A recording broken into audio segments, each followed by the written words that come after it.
Тэгэхээр мөрөөдөл гэдэг чинь санхүүтэй холбогдоод байна. Тэгээ мөрөөдөл магадгүй бид нар хүүхдүүдтэй үр төлбөр гэдэг юм заахгүй бол тэгээ одооноос ингээд сэргийлэхгүй бол урьдчилан тэр гоё ариун цагаан мөрөөдлийг чинь энэ үр төлбөр гэдэг юм босноолох бүрэн магадaltaй. Ихэнх хүмүүс санхүү хэрэгтэй мэдээд байгаа. Хуримтлуулах юм мэдээд байгаа. Манайхан бүгд мэдж байгаа. Тэгсээр нэ чадахгүй байгаа байхгүй юу? Ингээд дадал суугаагүй угаасаа л тархин сэтгэлгээ өөр байгаа даа. Тэгээд нэг хуримтлуулж байгаа л хэсэг хугацаанд буцаал авчдаг. Энэ үйл явдал айгүй их тавтагддаг. Одоо чинь англи хэл сурах гаалын чухлын мэдээд идэг үдж байгаа л мартчихдаг. Нэг төвшөнтэй гацчихдаг бүгдээрээ дийшилж. Тэрнтэй яг адилхан. Тэр яг нэг шүд дугаах энтэй холбоотой. Бага насндаа хүүхдүүд сурсан юмнууд яадаг вэ? Англи хэлийг хүүхдэнд багаас нь өгчгөл зүгээр хар аяндаа сурчдаг. Тэгээд тэрийг бас хар аяндаа л хийдэг автоматар. Тэгээд шүд дугаахыг бол хүүхд хар аяндаа л хийгээд шүү. Тэрээс өдөр болгоо ээж нь бүр том болтол нь бид нар заах шаардлага байхгүй. Дадал болгоё гэдэг. Одоо ингэж үчтэй ном дээр. За одоо хамгийн ихний зүгээр жишээгээр яаж одоо их вэ?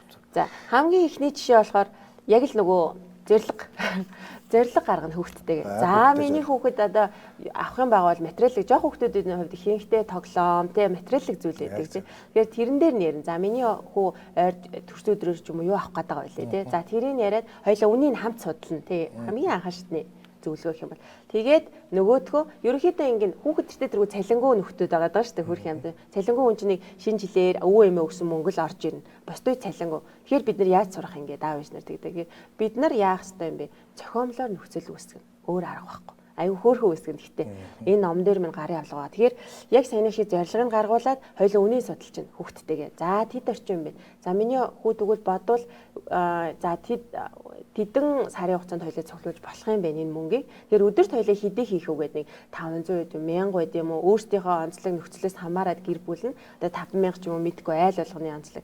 Тэгэхээр тэгэж хуваагаад тэр хүүхдийг зоригтойгоор аав ээж тэр мөнгийг өдөр болгоныг 1000-ыг битээр цуглуулах хэрэгтэй гаргалаа штэ төлөвлөгөө 1000-ыг зоригтойгоор хүүхдийн гарт шийдвэрт нь өөрт нь сонголтыг үлдээх тийм л юм байна. Тэр хүүхэд нөгөө 1000 төгрөгөө хөдөлөө ойлоо зорилгоо гаргацсан. Тэгэхээр бэлэн мөнгө бэлдэх хэрэгтэй. Зэвэрхэн те. Эсвэл манайхаас нэг картын тоглоом бас байдаг. Эсвэл өөртөө карт ингээд зураад хүүхдтэй мөнгө нэвсгэр тоглосон ч болно штэ. Аюулгүй байдал бод.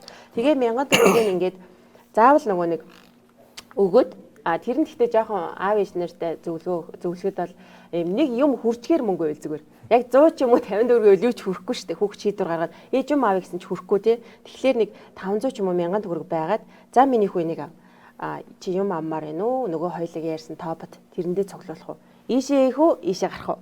Тэгээ хүүхэд яг тэр үед үнэхээр шийдвэр гаргаж сурдаг. Одоо жилийн хугацаанд маш их хүүхд өөрчлөгдсөн.